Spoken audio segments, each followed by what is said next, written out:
most part, I let the coaches do the coaching. I don't want to be the star of the show, or I don't want to be the guy that guy who used to play and that's trying to tell trying to tell everybody what to do. Trying to tell everybody what to do, you know. Right. And I couldn't do it anyway for him because he's a wide receiver. I know absolutely nothing about running routes or catching balls. So, you know, if it ain't about putting my hands in the dirt and trying to plug up holes, then I'm going to sit back. But even if my son were a defensive lineman, I think I'd probably sit back and let the coaches coach and, you know, just, you know, what I do with my son, this is what I do. When we get home and he said, Dad, let's watch the practice. And I watch practice, and I really just kind of talk to him overall about the mentality of the game and, you know, how to go 100% or how to, you know, the things that I learned that kept me going that are just that every football player at every position needs to know. You know, and I don't know if you got time, but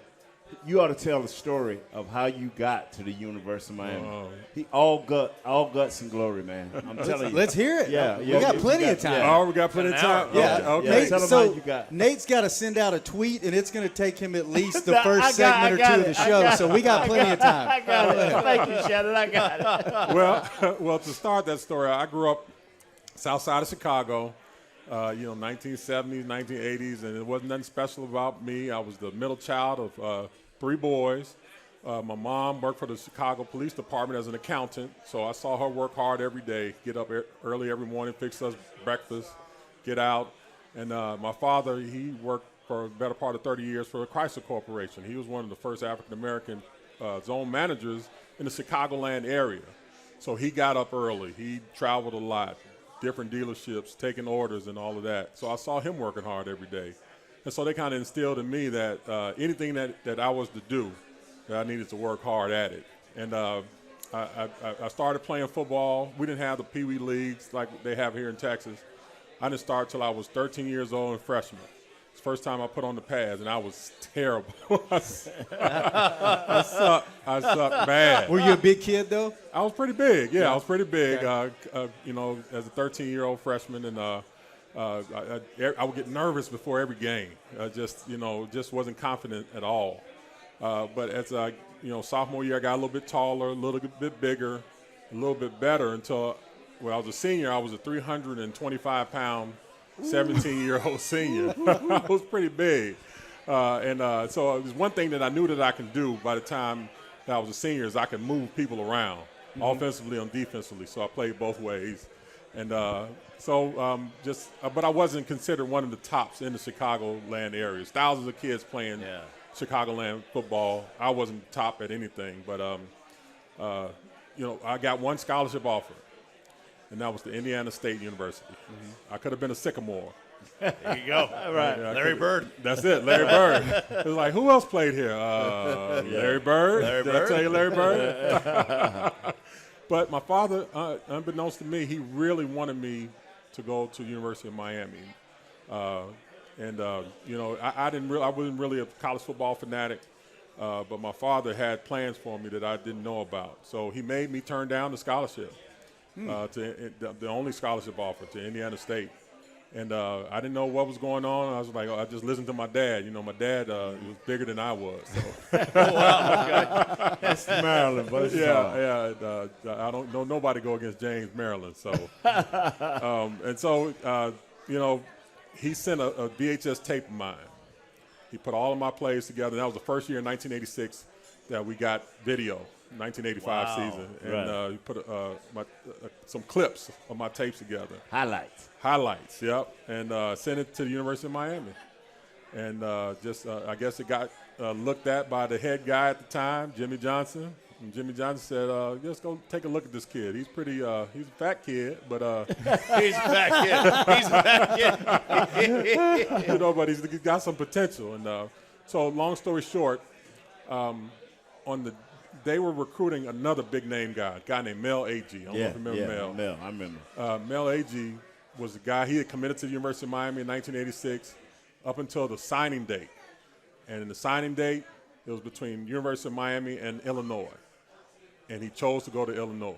And so Coach Hubbard Alexander, who was recruiting me, us, he said, hey, he's gone, and you know, you're the man. You still need a scholarship? And I'm like, oh, yeah, I'll take it. And I got the last scholarship to the University of Miami in 1986. And I'll take this story even further. Y'all remember Jimmy? We call him, what we call Jimmy? Who, Jimmy Johnson? Jimmy Johnson. No, I'm talking about the defensive tackle, Jimmy. Jimmy Jones. Swampy. Jimmy Jones, Swampy. Swampy. We called him Swampy. Swampy. And Swampy was Do we want to know why you called him Swampy? Swampy was from Okeechobee, Florida. That's Okay. how they All call right. him. I thought it was for sweat in certain areas. There you go. Yeah. He was one of the most, when he wanted to be, he was one of the most talented guys in the world. Mm-hmm. And I think we got him in the third round, second round, or whatever. But anyway, the Cowboys drafted him. Mm-hmm.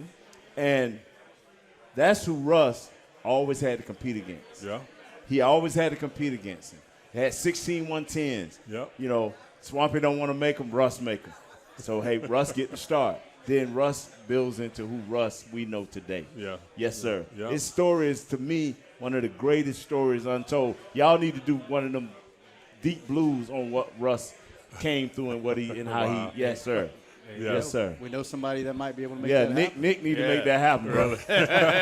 Yeah. What do you remember? How do you remember Russ as a teammate once he got to the pros? Once y'all were on the same team? He came here as a professional. Mm-hmm. See, you know, I didn't come as a professional. I came as a, you know, for lack of a better word, just immature. Mm-hmm. He came as a professional. He knew what he wanted to do. He knew what Coach Johnson stood for and the ethics and the work ethic and the discipline. And he was the guy, man. I'm telling you, when he went to the Raiders, this other great defensive lineman played for Clemson. I can't remember his name. Came with me and said, you know, man, Russ got great instincts. He won't never follow him. If they tell him to stay in the A-gap, Russ go stay in the A-gap. But he'll tell you before the play, ball coming here. Look for it right here. He said he just started making the plays because Russ. I can't think of the great player from Clemson. You might be talking about Chester McLaughlin. Jackson McLaughlin. Yeah, He told me at a yeah. Pro Bowl. He said, man, Russ one of the greatest dudes in the world. He got great instincts, but he need to follow. You know? All right, fellas, let's take our first break. When we come back, these Dallas Cowboys had a week off, but you know what? It wouldn't be the Dallas Cowboys without a little bit of drama. Yeah, man. Something happened with the depth chart today. Yes, it did, man. You got a quarterback that you know has a little bit of an injury. Did he practice? Did he not? Let's get some of that info on these current Dallas Cowboys. We'll take our first break. When we come back, all of that and more. You're listening to Cowboys Crosstalk on the Dallas Cowboys Radio Network.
SWBC Mortgage's Cowboys Crosstalk. Yeah, check this out. Broadcasting live from Dallas Cowboys World Headquarters at the Star in Frisco. Here, and normally I would say with our special guest, but we have special guests tonight. Welcome to the show, back to the show. RJ Choppy of 105.3, the Fan fame. To his right, the great Nate Newton. Nate Newton. And to his right, his former teammate back in the good old days, the 90s Cowboys. They coming back, baby. Russell Maryland. Welcome to the show, Russ. And Russ, before we get back to it, did you know that at SWBC they have customized solutions for individuals and businesses, and they're just a click away? I did not know that. Don't do like Nate. Don't do it on the show. Wait till after the show. But visit SWBC.com to learn more and start your next adventure. Let's speak about those Cowboys coming back, Nate. What? We had a bye week, right? Yes, we did. The Cowboys are 5-1. Yes, yeah. Did you, RJ, start with you. Did you see this coming? Yeah. Did you see 5-1 coming out of the bye week coming at all? Well, I'm 6-0 in picking the games correctly. The week of, Okay. as they go. But no, I thought like 4-2. I thought they would have lost to Tampa, Okay. and then lost to New England, like before the season started. Yeah. I just thought, going to New England before a bye.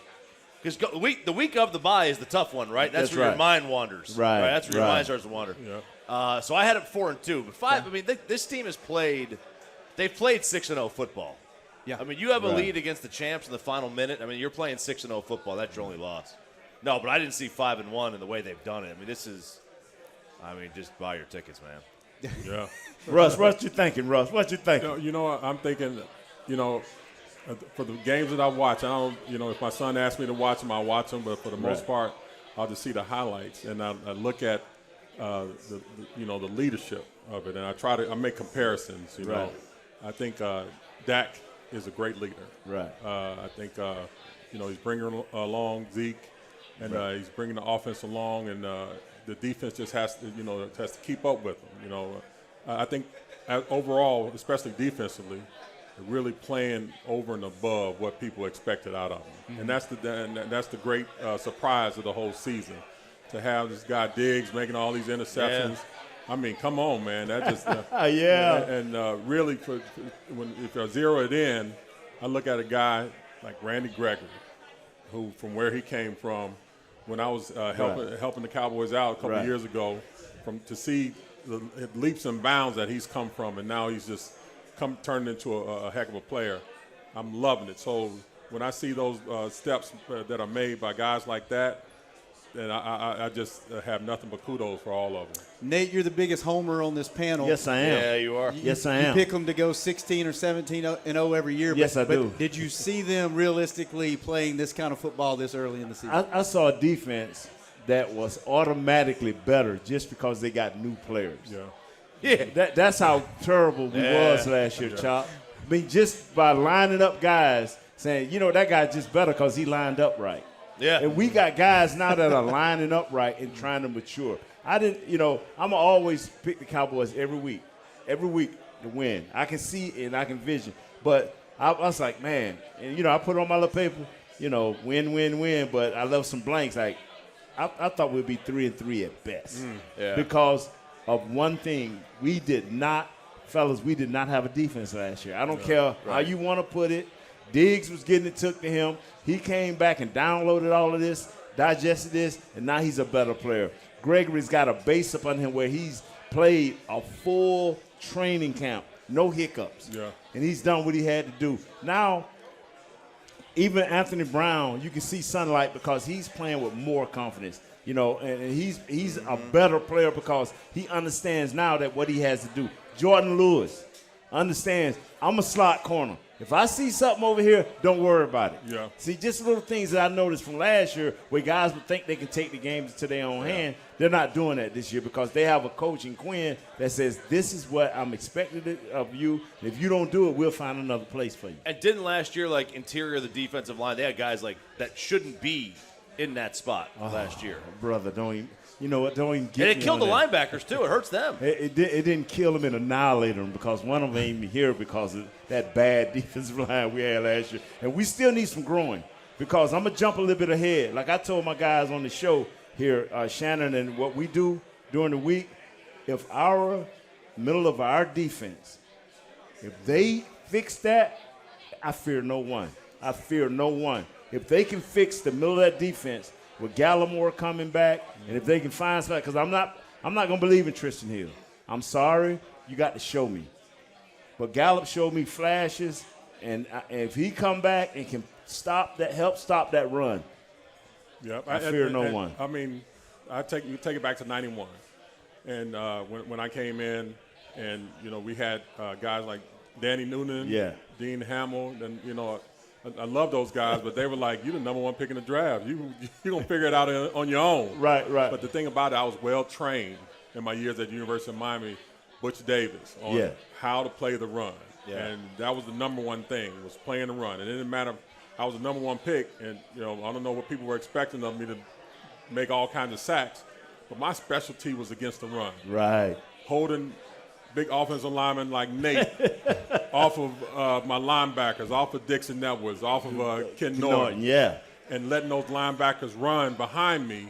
And if they make the tackle, that's great. If I make the tackle, it's great. But it all starts on playing the run up front. And in the last couple of years, especially last year, I looked at how some of our, especially the interior linemen, wasn't playing the run as well as they could have been, and we were getting gashed. And if you can't stop the run, you can't get off the field. You can't. RJ, Nate said just by getting new players, he knew they were going to get better. One, did you see this? I think everybody that knows the Cowboys well thought if they could get middle-of-the-pack defense, 17 or better, that this was a contender. But did you see them getting this better this fast, and what do you attribute it to? I mean, he's kind of right. I mean, just by getting new players, like just by getting on the field, they were never going to be as bad as they were last year. Like, there was really no way that teams don't have – I mean, look at the teams at the top of the defense last year, Rams, Bucks. They've dropped down. Washington, they've dropped back a little bit. It's hard – it's almost impossible to maintain your same defense year to year. They were going to be better because they weren't going to get – I mean, how many fumbles and turnovers they have last year that put them in bad spots where you're already on your side of the field. So you're giving up points that are short fields, and you knew that wasn't going to happen again. Zeke's not going to fumble 5 times in 6 games again, and Dak wasn't going to, get hurt again, knock on wood, and, right, everybody. Yeah.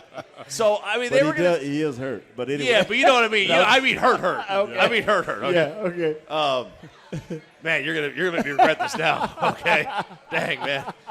But they were just gonna be better, like by default. Then you see Diggs. Diggs' second year in. I mean, nobody expected this. Yeah. He downloaded, bro.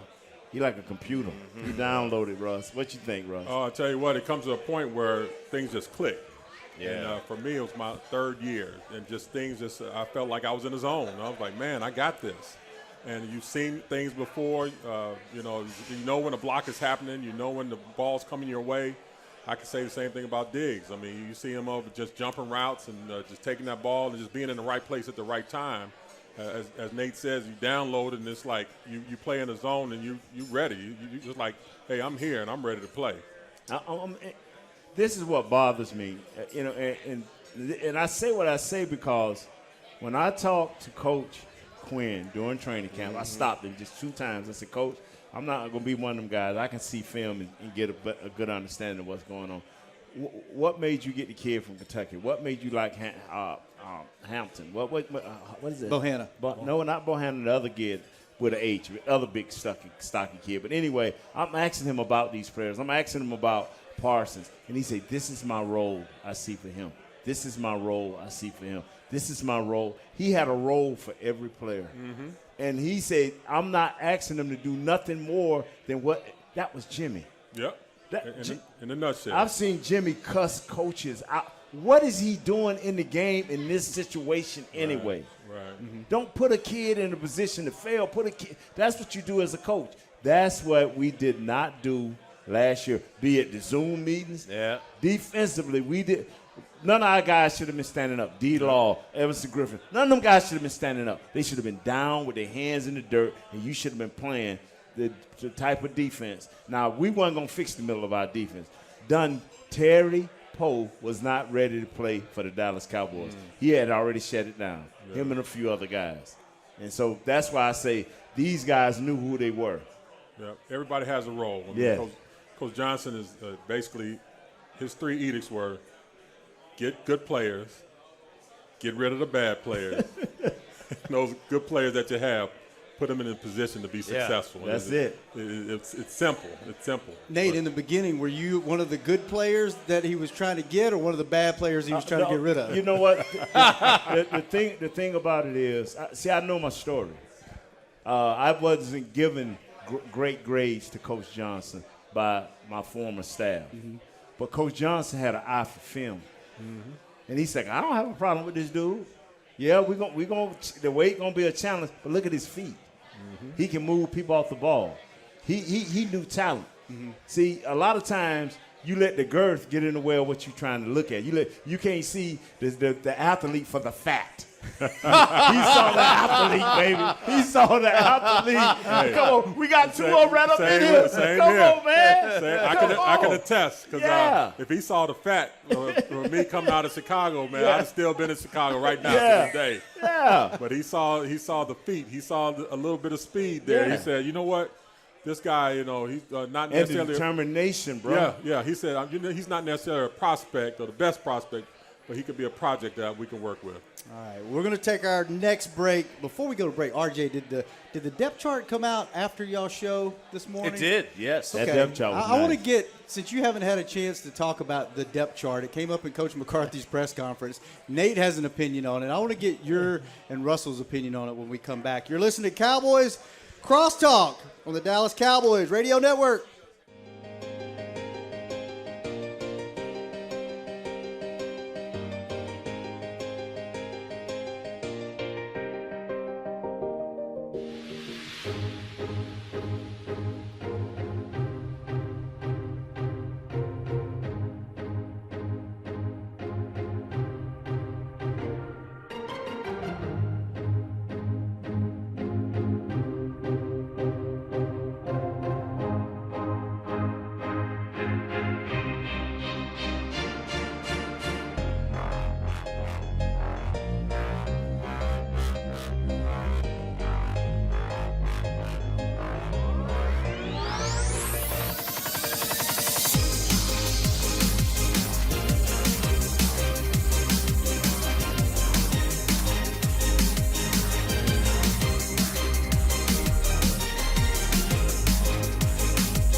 To SWBC Mortgage's Cowboys Crosstalk. Yeah, check this out. Broadcasting live from Dallas Cowboys World Headquarters at the Star in Join the more than 120,000 customers that SWBC Mortgage has helped to find their happier way home. Visit swbcmortgage.com SWBCFinancial.com. Wait till after the show and find a pro today. Welcome back to the show. Shannon Gross, RJ Choppy, Nate Newton, and Russell Maryland here at Cowboys Club in Frisco, Texas.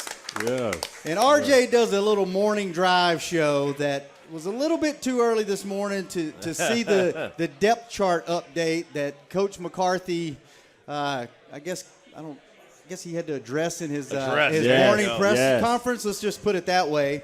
And when one Lyle Collins wound up being he's back in the rotation this week, and he's not listed as a starter. He's listed as a backup, I guess, what would you say, tackle guard? Yeah, right tackle, he's a backup, and the left guard, he's a backup. And I'm going to tell you the unique thing about that is normally you have a swing tackle. Right. Mm-hmm. But he ain't swing tackle. He swing everything. He's just swinging. Yeah. And so for you to be specific at two positions, which position he played back in 16, the left guard, and what I was impressed about was Coach McCarthy must have got in front of the mirror and practiced the attack that came at him and the different angles that the local media brought at him, and he just answered back. He was dealing, he was dealing, man. That's what I liked about it. It wasn't, he didn't take time to get a normal, well, let me think about this so I can get it right. He's like, hey, Rich prepped him. Rich got him right. Yeah, Rich did. From Lyle all the way to Dak. I mean, and he was changing stories in the middle of each time, but he was being consistent. So I like that. So RJ, does that mean to you that they're just trying to get him back in quote unquote football shape, or does that mean that they're possibly this is your new role? Well, you know what Tuesday is. What's Tuesday? Isn't that the deadline? That is the deadline. Wow, that's ugly. That's ugly, RJ. I know, right? That's the trade deadline. It got really quiet. quiet. Trade deadline. Really For you quiet. that don't know, that's the trade deadline. Choppy boy, you GM Choppy. Talk to him. Man, there's like 31 teams I could be the GM for. Not this one, but 31 other, right? Right. No. I don't know what to make of it, because usually, like, I don't know, when you come back, do you think most time you just get your job back? I know it didn't happen with somebody here. If you're number 4 kept it. Yeah, you're right. If you are the better player, or what happens is you win with this one guy. Yeah. And so we knew with Dak, it was over 12, 13 games that they won. Yeah, it was a lot. And it was big winners. It was like an 11-game win streak. Yeah. But you don't stop that. Yeah, but now, to me, and I'm thinking even to the guy that works with y'all, brother, I think Lyle is the better right tackle. But Coach McCarthy ain't seen but one game out of him. Yeah. And this is what really hurt me this morning is one of our podcast members, Amber Garcia, is I think her name. Mm-hmm. She said, I don't care what they do, as long as Dak's standing up at the end of the game and healthy. Right. So that made me think. Russ, what you think, man? Normally, if you better than the other guy, you get your job back. Yeah, you would think, but I honestly believe that Coach McCarthy is maybe sending a message to him, just basically say, hey, just get your mind right, get yourself together, and just think about some things. I think it might be a motivational type of thing for Lyle, and for some players, just being sat down like that really, gets them motivated. So I think it could be like a motivating gesture on Coach McCarthy's part for him. Maybe conditioning-wise, he ain't ready yet. Although, I mean, it's not like he's come back from an injury. It's because he's been working with Brits. He's been working, so it's probably not a conditioning thing. And I don't want to say it's a punishment thing because he's already been punished, but maybe it is a message that they're trying to send. And then also the continuity of it all. I mean, you're doing good with Steele in there, so it's kind of like, oh man, you don't want to you just leave what you got alone. So that could be what it is too. See, the thing is, I would like to talk to Lyle. Yeah, I really would, but Lyle, he's an ultimate professional. He's not going to divulge anything. So, but the guy that gets a chance to talk to Lyle or his agent, because agents don't care, they will talk. I would like to know, because to me, Lyle is the better right tackle, but he's also better than the left guard. So, I'm saying in my mind, what is Coach doing? But then I remember what the young lady said this morning, at the end of the game, I need number 4 standing up and as healthy as he can be. What is going on? What's the conversation like today when this came out in the offensive line room? Knowing that Lyell's a guy, he's a veteran, he's a guy that's been on this team, that's worked, that's a great player. You know, what's that talk like? Like when he comes in and they see that, is it kind of you don't really talk about it, or are you cracking jokes like, oh man, you lost your job? Like what are they doing? The closest thing that ever happened to that was Coach Johnson. See, that's one thing I admired about Coach Johnson. I don't know Coach McCarthy and his tactics, but I remember when they wanted Eric at right tackle. Mm-hmm. Coach Johnson came right in our meeting and said, I don't care what y'all do. I'm serious. I want Eric Williams as my starting right tackle. I was the starting right tackle at the time. So, I tell people I'm happy-go-lucky, but you messing with my money. Yeah. I went and ran Coach Johnson down right before the next practice. It was 2 a day. I said, look here, man, you told me when you threw me at this right tackle, which I didn't want to be, either I was going to be cut or play right tackle. I'm still one of the best 5 offensive linemen. Do I go back home to my left guard? Next day, I'm sitting at left guard. All right. Kevin Gogan was upset. Kevin Gogan like, I can't believe that I just lost my job because Nate should have lost his job. No, I know politics too. I tell you what, a similar situation happened with me when the 5th year that I was there in 1995 season when Dion came. Right. So Dion came in, and that kind of just shuffled some things over the money. Well, it's a cap year, right? First cap year. Yeah. So I got a tip between one practice from a media guy. Said, "Hey Russ, man, I heard you about to get traded." I said, "Oh, really?" I was like, "Well, I'll be damned." And so I couldn't do nothing about it. And then I went through practice, and people were looking at me funny, and I was like, man. So as soon as after practice, I called my agent. I was like, hey, what's going on? And I talked to the secretary. The secretary was like, oh, the agent's not in the office at this moment. I'll just leave a message. Unbeknownst to me, my agent was flying here. And Troy and I had the same agent. Right. And so I heard from him after I saw Troy coming out of the office with my agent at the time, and they had redone Troy's contract. So that saved me. Right. It saved me. So he called me up. He's like, oh, hey, things happen like that. Don't worry. Go get some rest, and Go get some rest. Go get some rest. If you can sleep. Right now. If you can fall asleep, go get some rest. I was nervous as heck, man. Yeah.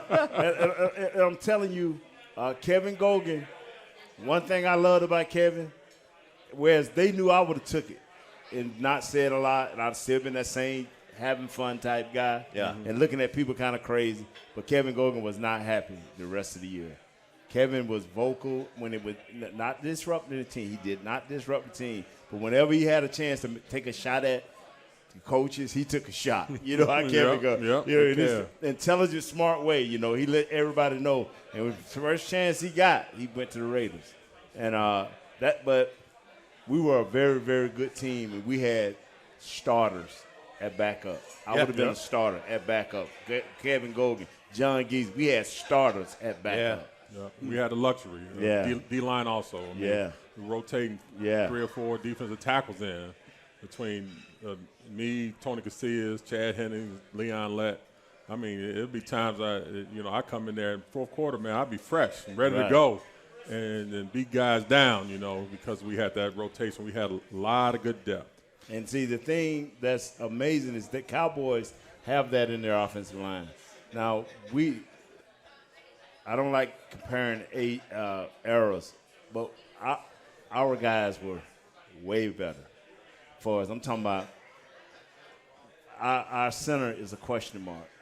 He's growing and getting better. I'm talking about the Days center. Mm-hmm. Yeah. We didn't have no question mark. It was Big Baby, Stepnoski, and the other kid another guy we got from the Colts, and Big Bruiser guy. And so they were all starters. And so the league is more thinner now. Ray Donaldson. Yeah, Ray Donaldson. So we had. Well, it's a cap league now. I mean, you can't. Yeah, keep you that. can't keep that great player. So now you got Lyell, and I know he may shake Coach hand and say, "I'll do whatever it takes," but his agent getting the earful. Yeah. His age and getting the influence. There's really two ways you can build a team now. A lot of stars and no bench, Right. or no stars and a big bench. That's right. I mean, it's just that you got to pick your poison. Yes, sir.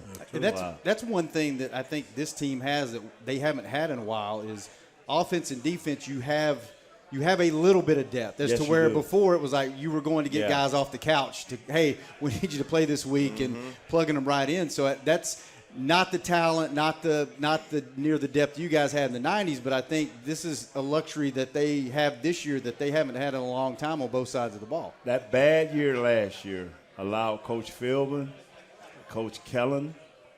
Did I say that right? Did I say Kellen right? You said it with an N on the end instead of an M, so yeah. Kellen. You're getting better every week. You know You're what? thinking of the Every OC. week, let You're me getting a little better. let me say this right here about Kellen Moore, which I used to criticize totally last year. Oh, I used to crush him. Shannon will tell you, but he's grown. The players have grown, and I told everybody this today on our podcast. Kellen, a little secret here. If you do become a head coach next year, you better take Coach Philbin. You better take him. That's your MVP so far. Yes, on sir. the You coaching better staff. take Coach Philbin. What do you think, RJ? What do you coaching wise? Who's your MVP on the coaching staff? A lot of people are going to say Dan Quinn. Nate thinks it's Philbin. Oh, yes, sir, without a doubt. Some people may say Kellen Moore with the way he's calling plays. Who do you The kid from Boise. who do you think? I mean, look, the offense is unstoppable right now. I don't know that. I mean, you got to give a lot of credit to Kellen, but I mean, you've got Dak, you've got to Kellen Moore. Okay, you got Dak, you got CD, you got Amari, you got Zeke playing well again, and the O line's giving them room to run. I mean, you know, it's almost on cruise control. I think it has to be Dan Quinn. He did the one thing he had to do is that he simplified the defense, and he allowed the players to play spots that fits their skill set. Yes. And we just didn't see that in the defensive line last year. Those guys are playing out of position a lot of times, and that to me, that changed the entire course of this team. This team was having to win games because of Dak was putting up 44 points last year in the few games that he played, and now they can win a normal football game. Yeah. You know, and not a rat race. They can win a normal game. Right. Wow. Yeah, I have to agree with you. Even though I haven't looked at it that closely, but I'd have to say just basically on what I've heard about Coach Quinn, I had a chance to meet him when he was at Atlanta. My boy Cortez Kennedy, he really knew him well when he's, at the Seahawks and afterwards. Coach Quinn has really been able to put guys in position to just to improve, and you see that steady improvement over this year from last year. And so I'd have to agree with you, RJ, on Coach Quinn. All right, man, time flies when you have when you're in great company. I know, man. man. The show is almost over, but we have one more segment, and we'll save the best for last. Let's when we come back, let's talk. Are we worried about Dak? No. And then there's a football game up north on Sunday against possibly the second best team they faced so far. The more I look at this game, the more I get worried. When I look back at who they played and the margin of victory and who they've beaten, I'm starting to get worried. I thought this was going to be, they're gonna kill these guys, but I'm getting a little worried. I want to get y'all's take on that. All that and maybe more. On his way to Mexico, y'all. When we come back here, listen to Cowboys Crosstalk on the Dallas Cowboys Radio Network.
SWBC Mortgage's Cowboys Crosstalk. Yeah, check this out. Broadcasting live from Dallas Cowboys World Headquarters at the Star in Frisco.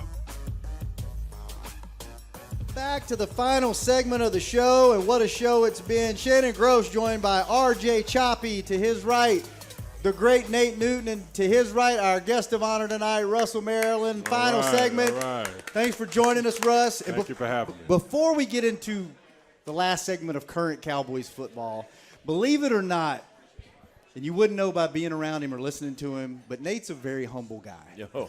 Nate doesn't like to talk about himself. Uh-huh. I want to know, we have an opportunity. You guys used to go against each other in practice. Yeah. What was Nate like on the football field? Man, I'll tell you what, competitor. Always happy-go-lucky, fun, cracking jokes. But when it came down to practicing, Nate was a competitor. I remember going up against him plenty of times, one-on-one pass rush drills. Yeah. Oh, man, I tried my best to, do some moves and get Nate to go, get back to the quarterback, have Nate clap them hands. Got me. Yeah. And, Wow. But so that You was remember that? Yeah. But then, Nate had his time where I would be the one that. I'm going to tell you, our rotation was so great, and he named it Casillas, Hennon, him, Leon. These were all four different type built guys. Yeah. And you wasn't going to never get the same. So you couldn't lock in on a guy in practice. Like now you can kind of lock in on a guy in practice because the talent, but you could never lock in. You got 4 different rushes every time. I'm like, wow. Yeah.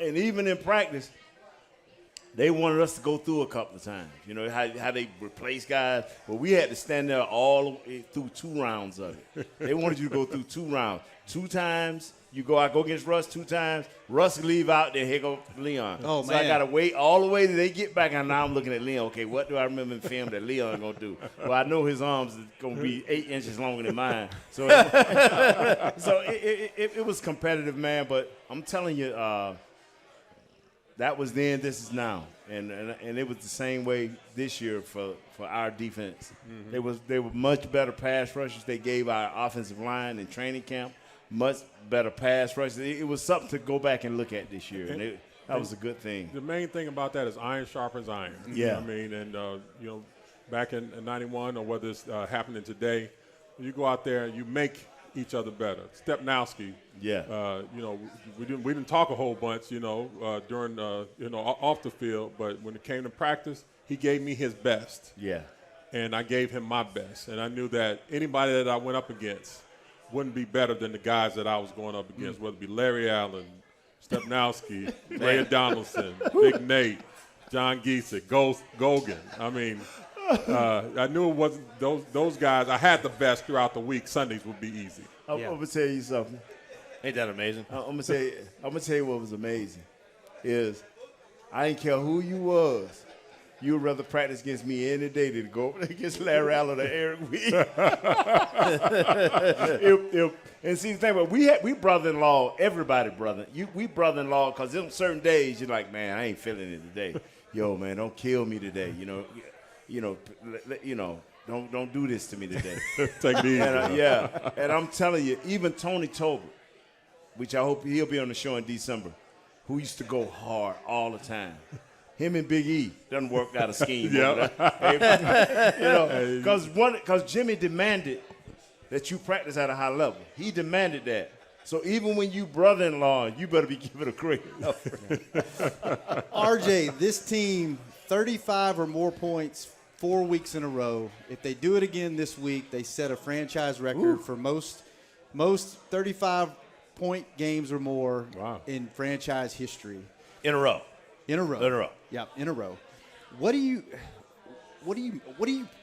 you put Dak into words of what he's doing? Because the one thing I love Dak, great human, great leader, has done everything at every level anyone's ever asked him, and everybody's been like, he's okay. The one thing I've always been a little worried about is I've never seen him put a team on his back consistently when they needed to, and he did it in New England when he had a terrible game.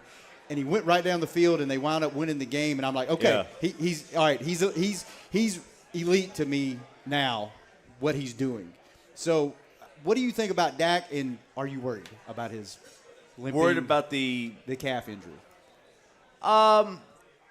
No, I'm not worried about it. Okay. Everything, I mean, long term, I'm not worried about it. I mean, it may impact him this week, but, I mean, in terms of him and how he's played this year, I mean, it's almost like he's got the answers to the test now. Like, he knows what's coming. Like, there's nothing that he hasn't seen. Yeah. And you always think around, like, year 6, that those guys, year 6, they make that jump.